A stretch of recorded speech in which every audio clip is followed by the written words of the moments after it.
Hey everyone, it's Lauren Grace, and let's make some sparkly bows to create more of your happy space. So, the new year came around, and I just felt so inspired to create bows inspired by the new year. Particularly will be a tutorial to create a layered bow with two different shapes and colors of ribbon. So I have many different colors you can choose from, just to show that these are just some of the examples I would choose and that inspired me. You can find any of these at your local craft store or online, but be sure to check the width before you buy. You'll also need some scissors and some wire. Very thin wire will do, and if you also want to go for a more rustic look, you can choose twine instead to tie everything together. So first what you're going to do is you're going to decide how long your loop is going to be, and then from there double that length, folding over on your ribbon. And then you're also going to need, if you don't have more than two hands available, you're going to eventually need a clothespin. Then from there, you're going to just flip that over itself, almost like a roll, until you decide how many there are. So count 1, 2 on each side, and I want to make sure there are 3 on each side, so I will count again. There we go, the third time. Remember, keep in mind that you need to make sure and count that you'll evenly have the same amount on both sides. So 3 and 3. So from there, you'll leave a little extra and cut evenly. You can always adjust what the ends of your ribbon will look like on your bow later.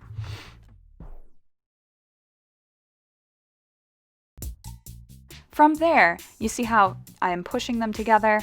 You can push the ends together in the middle and pinch, and make sure when you pinch it, you also add that clothespin. So you can unwind your wire. I go about like 3 to 4 inches. You may need more if you want to really tighten the wire, but that's entirely up to you. You can always clip the excess wire later. So from there, I decide which side I want to have. I would prefer to have my tassels at the end of the bow on the back end of things, and so I tie that nice and tight, twisting the wire behind where the back of the bow would be. And then your little extra of your, I call them the tassels of the bow at the bottom. One's on the inside and one's on the outside. You can just turn them to the bottom. Make sure they're both facing the correct way, the same way, if there is a right and a wrong side of the ribbon. Much like how there's sometimes a correct and an inside and an outside side to fabric.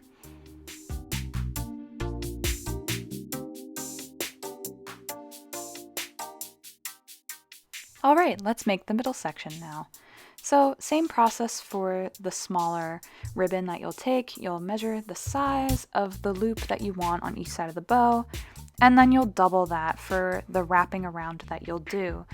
So wrapping your ribbon in a loop as such allows you to measure the middle. And for this one, I don't know. I was deciding between to have 2 or 3, and I believe I just decided on 2 for the middle bow. And this will create a mini bow that goes in front of your big bow. So again, we're just checking in the ends to make sure they're not too tucked in and won't get caught in the wrapping. And we pinch with our clothespin and measure a little less of the wire that we need, because as you know, this is not as wide of a bow. Same process with the pinching of the middle of our ribbon and twisting the wire to allow for it to stay in its bow-like crinkled shape. Now let's tuck out our ends. Make sure they're both facing the same way, same direction, and boom. We check it there. See if we like it. Yeah, that looks good for now. Just wait till you see when we fluff this. So on to the middle part, the wrapping of the bow that I like to call it. No pun intended. So measure out what you need for the middle part to wrap around the middle of both the bows. For this design, I decided to use the larger bow ribbon and also the smaller bow ribbon. Now here, we're checking, making sure it fits. Yes, that's great. And then getting our wire ready to go ahead of time. Yep, checking, make sure it works, great. And we're gonna just wire both of those bows together, so that way they stay while we're adjusting the middle.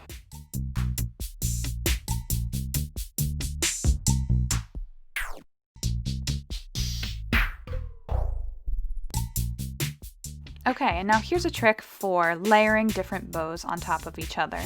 So what you're gonna do is you're just gonna pinch over like that.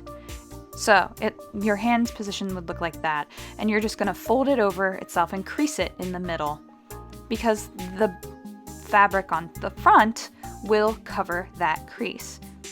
And you can still see the larger ribbon behind it, but also the larger ribbon doesn't cover the one in the front.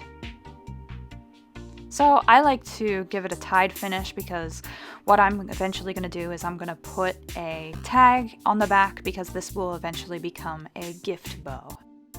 But if you don't like that kind of look, you can also just glue those two ends together, fold them neatly.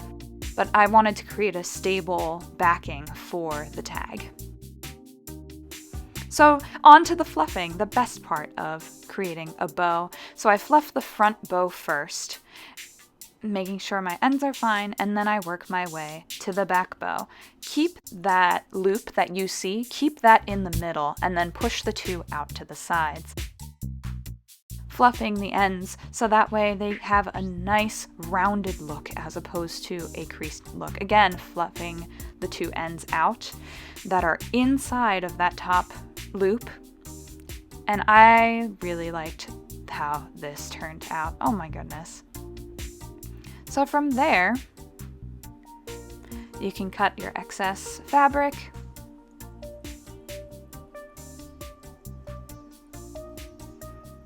And I like to give it an extra seal with tying of the wire before I add any extras. If you plan on using this in a garland or as a decoration somewhere, and not necessarily as a gift box bow, you can actually add a longer wire to the back of it, and that's the wire you'll use to attach this bow to whatever decorative house element you have.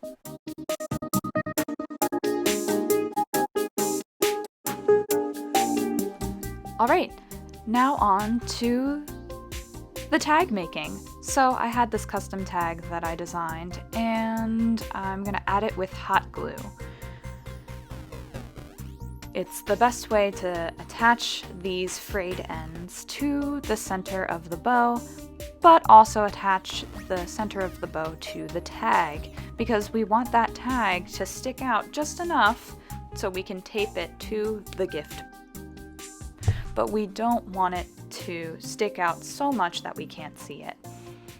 So the middle section of the bow allows us for it to not touch the beautifully fluffed sides.